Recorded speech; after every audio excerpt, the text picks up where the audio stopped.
Olá, pessoal, tudo bem com vocês? Espero que sim. Muito prazer, eu sou a Priscila Ribeiro. Sejam bem-vindas ao videocast Mães nas Comunidades. Estamos gravando a terceira temporada e esse é o terceiro episódio desta temporada. Nesse episódio temos como tema dificuldade ou transtorno, entendendo a aprendizagem com ciência e afeto. E para me ajudar a falar sobre isso, a entender esse assunto, eu tenho duas convidadas super especiais. A doutora Maria Isabel Donadella e a doutora Priscila Todero de Almeida, minha xará. Tudo bem, meninas? Tudo bem, é um prazer estar aqui com vocês, contribuir com essa discussão, muito importante. É um prazer estar aqui, né, para a gente conversar um pouco sobre um tema que faz parte do nosso dia a dia, da sociedade, e que tá aí, que a gente tem que entender sobre ele. Obrigada por aceitarem o convite, tenho certeza que vai ser um papo muito bom.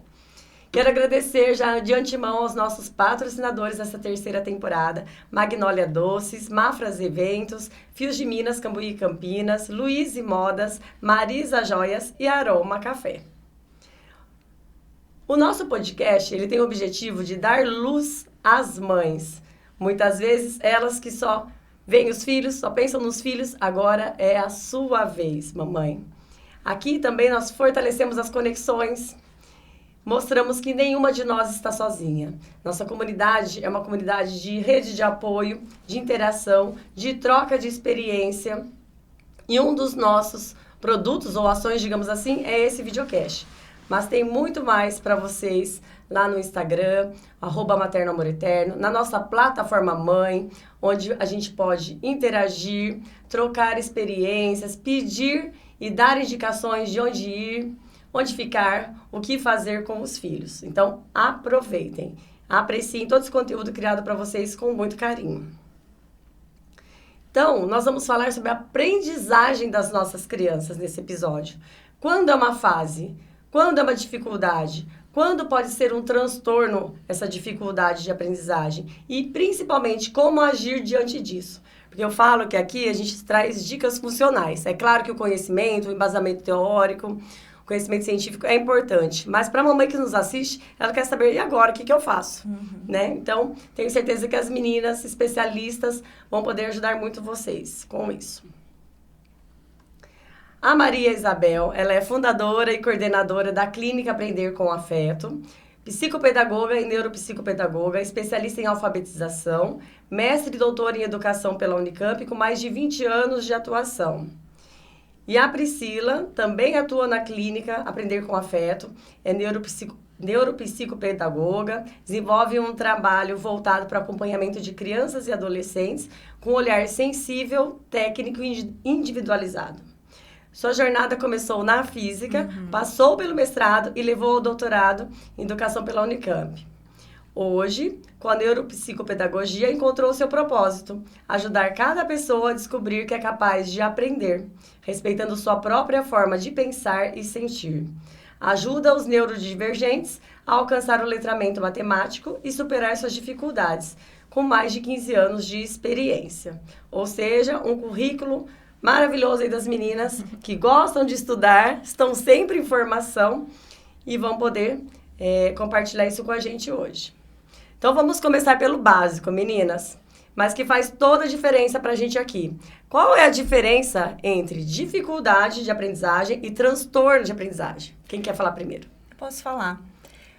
Uma dificuldade, ela tende a ser temporária. Uma dificuldade de aprendizagem pode ser causada por inúmeros fatores externos à criança ou adolescente. Então, questões de adaptação à escola, questões de desenvolvimento da parte emocional, né? Às vezes a criança está com uma questão em casa emocional, passando por um momento difícil, isso vai refletir na escola. Às vezes é questão também de estar com dificuldade em um conteúdo específico. Uma criança que nunca teve dificuldade, mas de repente encontrou ali naquele conteúdo uma dificuldade pontual, específica. Já o transtorno ele acompanha a criança ao longo da sua vida. É um transtorno específico de aprendizagem, como a dislexia, a descalculia, a desortografia.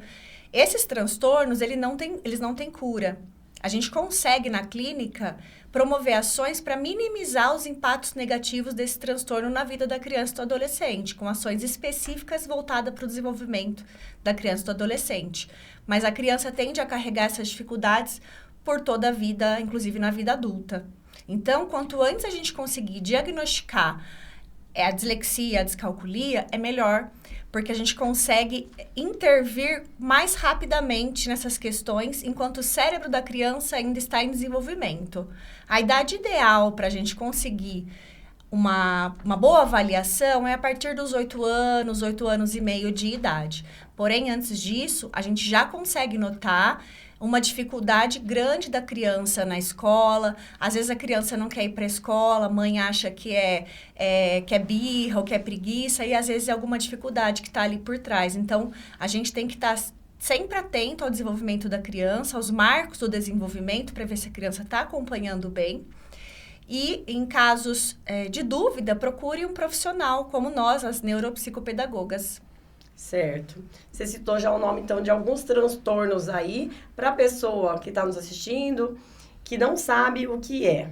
Como que ela poderia desconfiar, então? Será que meu filho tem algum transtorno? Você mencionou aí uma questão prática, se ela não está acompanhando a escola. Uhum. Tem mais alguma dica que você poderia dar para a mãe ficar alerta?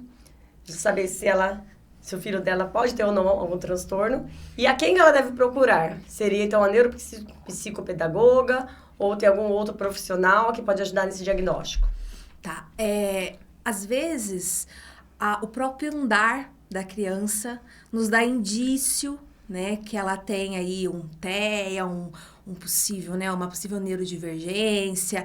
Às vezes, a criança não presta atenção no que a mãe está falando, às vezes a mãe chama o nome, ela não olha, né? Então, são pequenos detalhes do dia a dia, do cotidiano, que podem estar relacionados à neurodivergência. E tudo isso tem que ser notado no ambiente escolar, claro, né? Mas dentro de casa, externo, como que é a interação dessa criança com os coleguinhas? Será que essa interação ela é efetiva? Será que essa criança está falando com o coleguinho? Será que ela está se isolando? Então, notar realmente como essa criança está, como é o dia a dia dela, e levar isso, no primeiro momento, de repente, para o pediatra, né? E o pediatra mesmo, ele vai direcionar até chegar toda a rede de apoio que existe hoje, para o psicólogo, neuropsicólogo, de repente, trazer um laudo, para chegar nós que vamos entender como é essa neurodivergência e atuar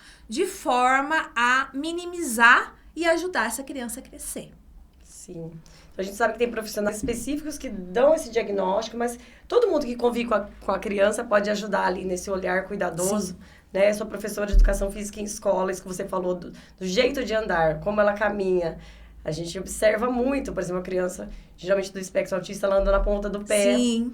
Né? Então, várias coisas. Quando eu dou atividade livre, que é no final da aula, eu deixo um tempinho para eles brincarem, aquela criança que se isola, ela participa da aula, mas às vezes ela quer brincar sozinha. Dificuldade de ficar em fila, né? Ela esperar a vez dela para brincar. Então, esse olhar de todos eu acho que contribui bastante, né?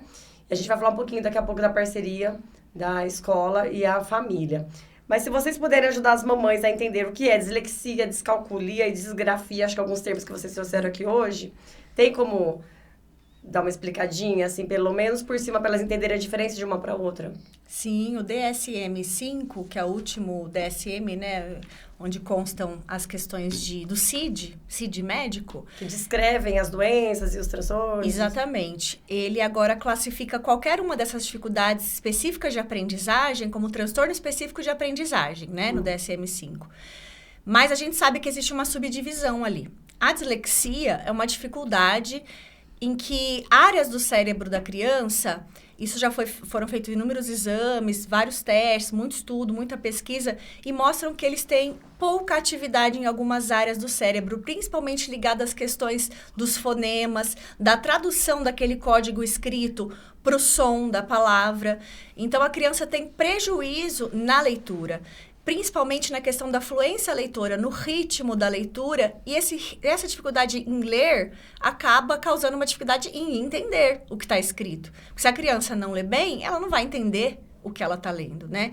Então, a dislexia, assim como a descalculia, que eu já vou explicar, e a disgrafia, não significam baixo QI. Elas não estão relacionadas à inteligência. São transtornos específicos, são neurológicos, né? E a gente faz lá na clínica alguns testes, né, padronizados. A criança precisa de 6 meses de atendimento, de acompanhamento com a psicopedagoga ou a neuropsicopedagoga. Após 6 meses é que a gente consegue emitir um relatório com as nossas observações, com o que a gente observou através dos testes que a gente aplica na clínica e das intervenções, porque a gente, enquanto aplica teste, a gente também vai intervindo na dificuldade da criança. E após 6 meses, a gente consegue emitir um relatório, né, dizendo, apontando ou não para um transtorno específico de aprendizagem, que daí o pediatra ou o neuropediatra vai fechar esse diagnóstico a partir do que a gente avaliar. Sim, então é um diagnóstico que é longo, né? Não é feito assim às pressas. Mas na prática, no dia a dia, seria aquela criança que a professora percebe que ela... Você falou dos fonemas, por isso que eu lembrei disso. Que ela troca o T pelo D, é isso? É um sinal de alerta. Sim. Não é necessariamente uma dislexia, mas é um sinal de alerta, sim. E aí Sabe o que eu percebo na prática, nas brincadeiras do dia a dia, na aula de educação física? Essas crianças geralmente têm dificuldade de lateralidade. Direita e esquerda também. Então, pode ser uma coisa assim para os professores de educação física também começarem a observar, né? Como já falamos, não vai dar o diagnóstico, mas já pode começar a chamar atenção, né? E aí pais. Tem a descalculia, daí que é transtorno específico, né, nas habilidades matemáticas, e a desortografia, que é um transtorno específico na coordenação motora fina, que a criança não consegue projetar as letras de uma forma correta no caderno, um tamanho de letra bom. Então, às vezes, ela sai da linha, ela escreve muito pequeno, muito grande. Também é um sintoma de transtorno específico de aprendizagem. Mais uma vez, eu puxo a sardinha para minha área, gente. Hoje eu tô aqui, não. Mas a importância da educação física para a criança, você falou mais uma vez de escrever dentro da linha, né? A noção espacial, a noção corporal, o esquema corporal, como que isso depois vai afetar toda a alfabetização, o letramento dela, né? Esse último que você falou, a mesma coisa que disgrafia? Ai, desculpa, eu falei desortografia? Ah, não. Desortografia é uma dificuldade específica em ortografia, na ortografia das palavras. Disgrafia é esse que eu acabei de dizer, que é esse que a criança escreve muito grande ou muito pequeno e foge da linha. Desculpa aí, certo. A confusão. São muitos nomes parecidos também, né? E quando nós falamos de transtorno, surgem muitas dúvidas. Vocês já levantaram alguns aqui, né? Que você mencionou agora. A respeito, então, por exemplo, do TDAH. Seria uma dificuldade de aprendizagem? Seria um transtorno? O TDAH, ele é um transtorno do neurodesenvolvimento que gera, né, hiperatividade e falta de atenção, mas ele não é uma dificuldade de aprendizagem. Ele causa dificuldade de aprendizagem porque a criança ou adolescente não tem desenvolvido muito bem as suas funções executivas. As funções executivas hoje estão muito em alta na nossa área, né? Na área de neuropsicopedagogia, na área de psicologia também, imagino que na educação física também, né? Que é como a criança e o adolescente executam a tarefa. Então, as crianças hoje em dia ficam muito no celular, muito presos dentro de casa e acabam não desenvolvendo habilidades importantíssimas para o desenvolvimento e para o aprendizado, como atenção focada, controle inibitório, controle emocional, memória, organização, planejamento, todas essas funções essenciais que a gente precisa para ter autonomia e para aprender. Então, assim, as funções executivas também são algo importante para a gente olhar. E na clínica a gente tem um programa que chama IPD, Inteligente Porém Disperso, que é um programa específico para trabalhar em grupo com as funções executivas de crianças e adolescentes. Que bom. Explica um pouquinho, pessoal, o que é o freio inibitório. Que a gente adulto geralmente tem e na criança ela vai desenvolvendo, não é? Controle inibitório é quando a gente pensa antes de agir, né? E para isso a gente precisa de treino, né? A criança pequena, muito pequena, ela já vê algo, ela não reflete sobre, ela já vai na ação. Se isso não for trabalhado, uma criança, principalmente quando tem o TDAH, ela tende a ter uma ação ou falar algo antes mesmo de pensar.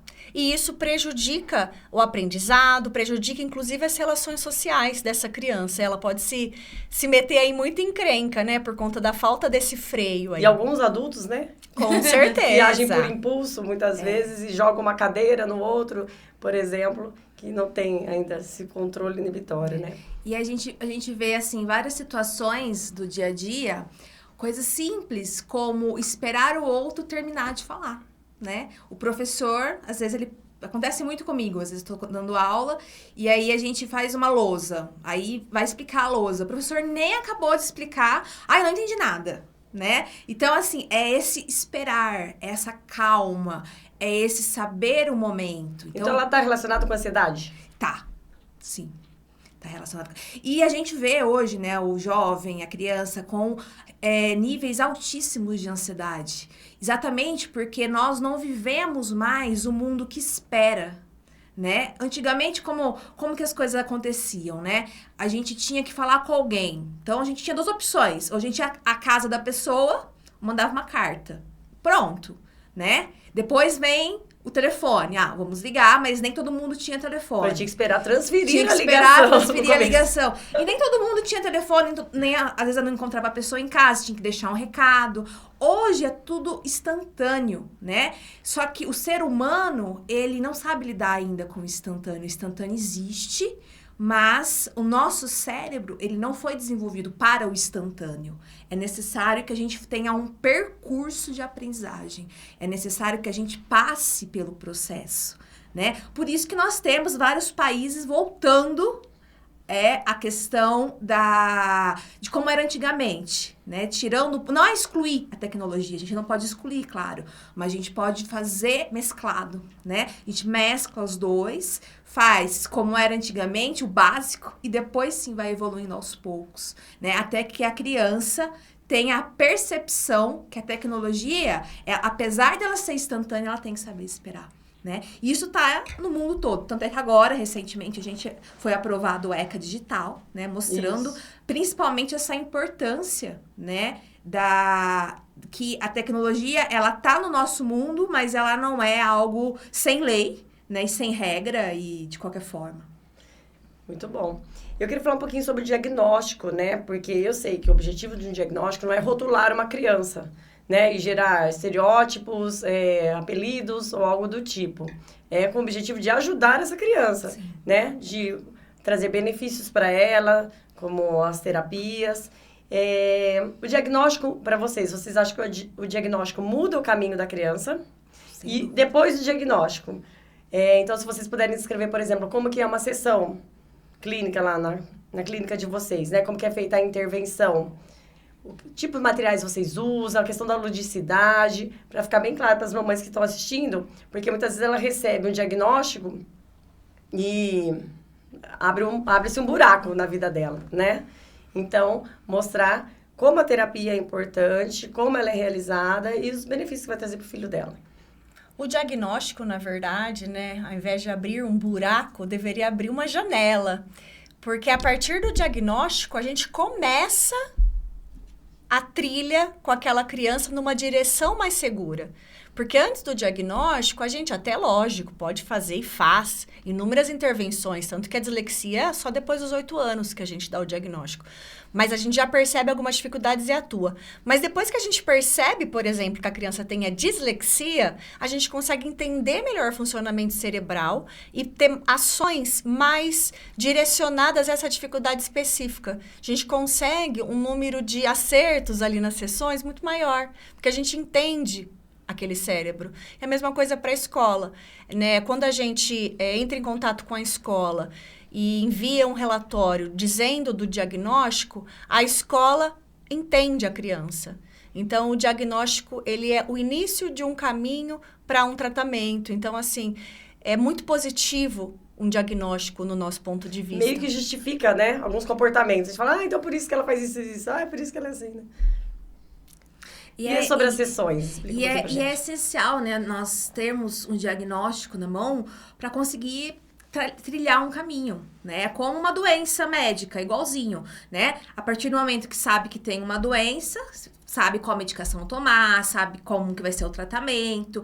Exatamente igual quando nós estamos falando dos neurodivergentes, né? A gente consegue trilhar um caminho, por exemplo, tem crianças que é muito importante a parte lúdica. Eles precisam da parte lúdica, então vamos trabalhar a parte lúdica. Tem outras que gostam mais do concreto, do pegar, vamos trabalhar o pegar, né? Outros conseguem ter um raciocínio melhor utilizando jogos, principalmente na área da matemática, né? Então vamos lá, vamos usar o ábaco, vamos fazer técnicas diferentes para alcançar o nosso objetivo, que é desenvolver aquela criança a cada dia. Por isso que é longo, né? A gente fala que a parte da psicopedagogia, da neuropsicopedagogia, ela não é direta, porque conforme a criança vai crescendo, ela vai mudando a sua forma de pensar, ela vai construindo novas relações e vai crescendo dentro do diagnóstico dela, né? O diagnóstico não é uma sentença, muito pelo contrário, né? É uma porta, uma janela que se abre para que aquela criança seja mais feliz na sua vida futura, né? E ela consiga encontrar o seu caminho e aquilo não seja uma barreira, né? Seja, assim, algo que ela venceu, né? E se cada criança aprende melhor de um jeito, uma com jogo, outra com uma questão tátil, a sessão de vocês é individual ou vocês conseguem fazer grupos? São vários pontos. A gente tem um momento individual, né? E também tem um momento em grupo, né? Que são algumas oficinas que a gente oferece, né? Para que também a gente tenha essa ideia do coletivo. Trabalhar o coletivo, trabalhar em grupo, ter a questão social ali, né? É muito importante para alguns casos, né? Todos. E também, claro, direcionado, né? Então, as sessões, elas são para cada estudante, e aí se ele quer fazer uma oficina para desenvolver matemática, raciocínio lógico, por exemplo, vamos fazer parte da oficina. Então, tem um grupinho específico, e daí a gente tem um projeto, e esse projeto, né, eu desenvolvo com cada um deles direcionado. Assim. A clínica de vocês é interdisciplinar? Tem profissionais de diferentes áreas? Como que é? Sim. Tem. A gente tem lá algumas psicopedagogas, neuropsicopedagogas, psicólogas infantis também, infanto-juvenis, neuropsicóloga para trabalhar com essa questão da avaliação, né, das dificuldades de aprendizagem. Tem fisioterapeuta também, que trabalha psicomotricidade, tem fono. Então, é uma clínica bem completa e a gente está sempre inovando, a gente está sempre de olho no que está precisando, no que a criança está precisando. Então, a gente não parte de algo pronto para atender a criança ou as mães, não. A gente parte da demanda do que as mães, as escolas e as crianças estão precisando para criar as nossas novidades, né? Esse PD mesmo que eu falei que é o inteligente, porém disperso, que é um grupinho, eu observava muita criança com dificuldade nas funções executivas e fui buscar uma certificação, que é inclusive da empresa do Grupo Cognos, que é um grupo de psicólogas que desenvolveu essa técnica, né? Essa forma de trabalhar, esse projeto, e a gente traz para a clínica. Então, quem também tiver ideias ou necessidades específicas, pode procurar a gente, que a gente, a partir da demanda, a gente consegue criar e desenvolver de acordo com a necessidade de cada um. Eu achei muito legal ter a psicomotricidade, porque não é muito fácil de achar, não é toda clínica que tem. E eu acho tão importante... Mais uma vez, observando, né, no meu cotidiano, aquela criança que tem dificuldade de se organizar, gente, tudo bagunçado, tudo espalhado, não acha nada na mochila e derruba tudo no chão e toda hora molha, derruba a garrafinha e molha tudo. Você fala, essa criança tá precisando primeiro, né, se organizar, ter uma consciência corporal para depois aprender a ler e escrever, ou paralelo, é claro, né? Então, eu acredito muito na psicomotricidade, eu acho muito importante. E fala então onde que fica a clínica de vocês e se o atendimento lá é sempre privado, é particular, ou se vocês têm alguns atendimentos por plano de saúde, como que funciona? A gente fica ali no Jardim Aurélia, pertinho do Enxuto, do Shopping Unimart. A gente atende 3 períodos, então tem atendimento noturno também, que é um diferencial, e aos sábados. O outro diferencial é ser uma clínica justamente interdisciplinar, porque os profissionais se conversam sobre cada caso. A gente atende individualmente, mas a gente discute os casos entre os diversos profissionais de acordo com a necessidade. A gente está em constante formação coletiva também, e a nossa base é a ciência e o afeto, de acordo com o próprio nome, né? Aprender com afeto. E aí, você perguntou, desculpa? O endereço você já falou, e se atende por plano de saúde ou a particular? Tá, a gente atende particular e plano de saúde somente por reembolso. Entendi. mãe paga e depois solicita o reembolso no plano, né? Exato. Tá, então a gente estava falando do papel da família e eu queria falar mais sobre isso, o papel da família e da parceria com a escola, né? Porque, mais uma vez, no ensino público a gente sabe que geralmente são 30 crianças por turma, né? E como que fica, então, o atendimento individualizado ali, a inclusão dessa criança que tem uma dificuldade em acompanhar o conteúdo de uma forma geral, né? Vocês passam orientações para os professores, como que é feito? A gente está sempre em constante conversa, tanto com a família quanto com a escola dos nossos pacientes. Então, a gente sempre gosta de, no início, marcar uma sessão de anamnese. Você tinha perguntado como que funcionam as nossas sessões, né? Essa anamnese é fundamental, uma primeira conversa com o ou a responsável pela criança, a sós, né, sem a presença da criança, para que se entenda melhor todo o quadro. E, num segundo momento, pode ser após um mês, dependendo do caso, até já na segunda sessão, a gente entra em contato com a escola da criança para entender o quadro. Depois de 3 a 6 meses, dependendo do caso, a gente entra novamente em contato com a escola para daí já dar uma devolutiva do que a gente observou e indicar caminhos para que a escola consiga atender da melhor forma aquela criança, o que, infelizmente, nem sempre é possível, mas já é um caminho que talvez a escola consiga seguir. Mas é importante, né? Os dois lados estarem abertos à conversa. E a gente sabe que, por exemplo, TDAH que vocês estavam falando, às vezes a criança se comporta de um jeito quando ela está sozinha, mas no meio de muitos outros, às vezes muda o comportamento, né? Ela fica mais agitada, talvez. Então, é importante, sim, ter essa parceria, né? E por isso também que a gente trabalha bastante com grupinho, né?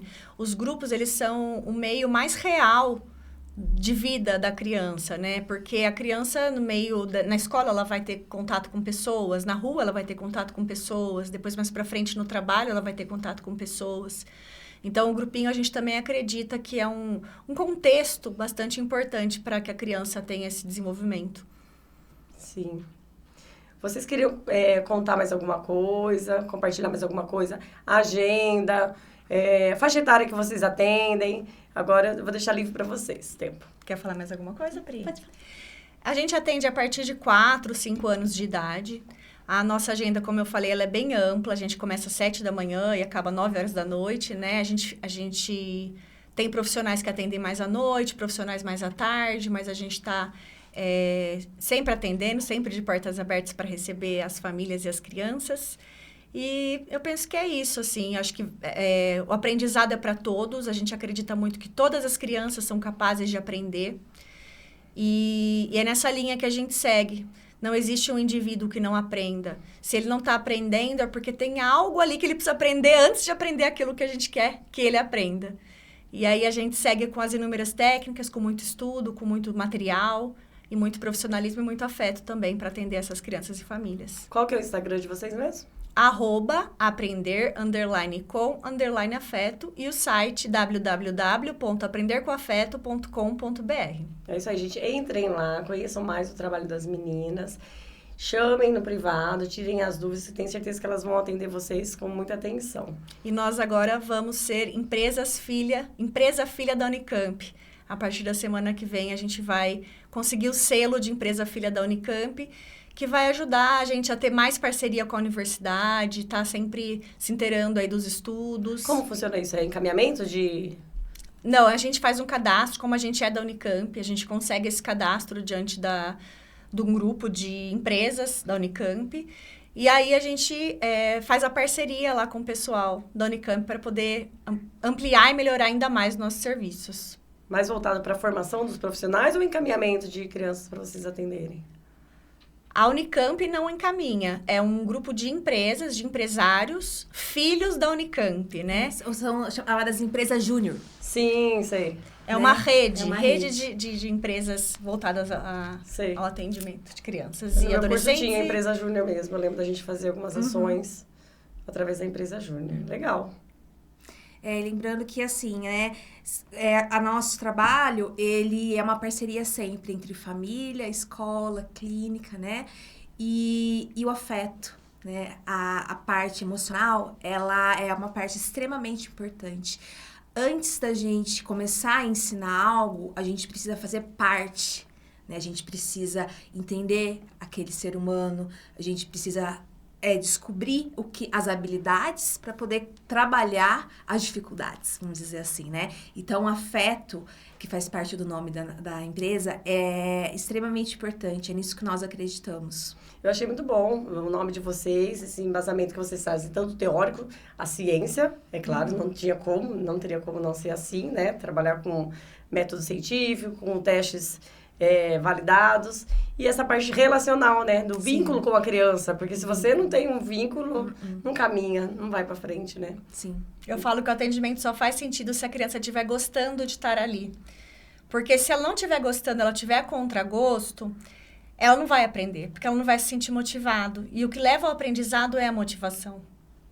Isso mesmo. Querem deixar algum recadinho para as mães que estão nos assistindo? Venham conhecer nosso espaço, conheçam nosso site, agendem um horário conosco, será um prazer atendê-las. A gente faz também, né? Eu faço reuniões de encaminhamento, de escuta e de direcionamento para mães, para famílias. E aí a gente está aberta aí para conversar com você. Estamos à disposição. Muito bom. Meninas, quero agradecer a presença de vocês, mas antes de encerrar, ainda vou dar uns recadinhos para você que está nos assistindo aí.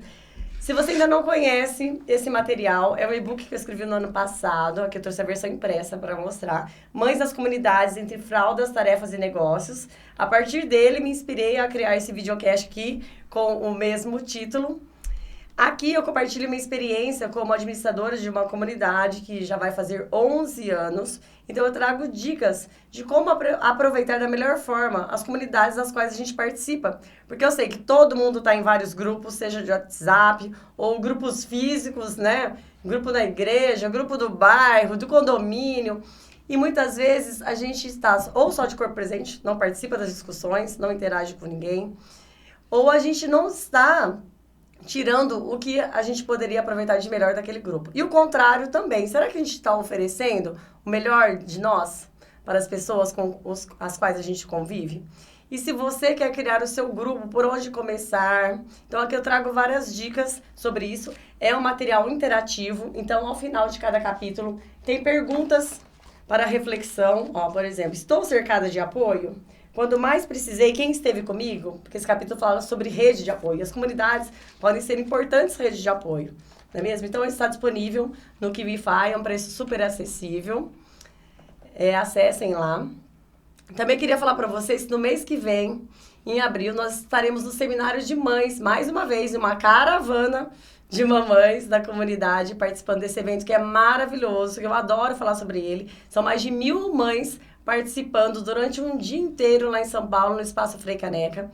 Eu tenho um cupom de desconto, estou como embaixadora mais uma vez, tem cupom de desconto para quem quiser adquirir. Só entrar em contato comigo que eu passo o código, mas também vou fazer sorteio de convites. Então fiquem ligadinhas nas redes sociais do Materno Amor Eterno. E venham com a gente passear. Por quê? No final do ano eu fiz uma viagem de cruzeiro de navio pela primeira vez. Eu amei e eu falei, eu quero que mais pessoas tenham essa experiência. Então, estou montando um grupo para um cruzeiro em novembro, no feriado de Consciência Negra, no navio MSC Música. Não é só para mamãe, não, tá? É para toda a família, como todas as ações da comunidade. A gente faz encontros presenciais e desde o princípio ele foi com programação para todas as idades. Para as mães, para os pais, para os filhos. Então, se informem também e venham participar com a gente. Vamos viajar juntos, eu vou ficar muito feliz. Quero agradecer aos patrocinadores mais uma vez. Magnólia Doces, Mafras Eventos, Fios de Minas, Cambuí e Campinas, Luiz e Modas, Marisa Joias e Aroma Café. E agradecer mais uma vez a presença de vocês por essa conversa necessária, muito esclarecedora, tenho certeza que vai ajudar muitas mães. Deixar portas abertas para vocês, a gente pode continuar conversando, trazendo mais informações para as mamães, por exemplo, fazendo uma live, tá? No Instagram do Materno Amor Eterno, vocês serão sempre bem-vindas, viu?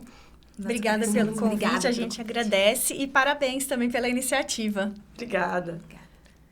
Então assistam aos outros episódios, tem muita coisa boa para vocês. Espero que vocês gostem, estão disponíveis no canal Priscila Ribeiro, Materno Amor Eterno. E eu vou pedir para as meninas repetirem junto comigo o nosso lema, eu encerro sempre os nossos episódios assim, eu vou falar uma vez, depois vocês falam junto comigo, que é: quando uma mãe se fortalece, toda a comunidade se ilumina. Pode ser? Então vamos lá. Quando uma mãe se fortalece, toda a comunidade se ilumina. Beijo, tchau, tchau.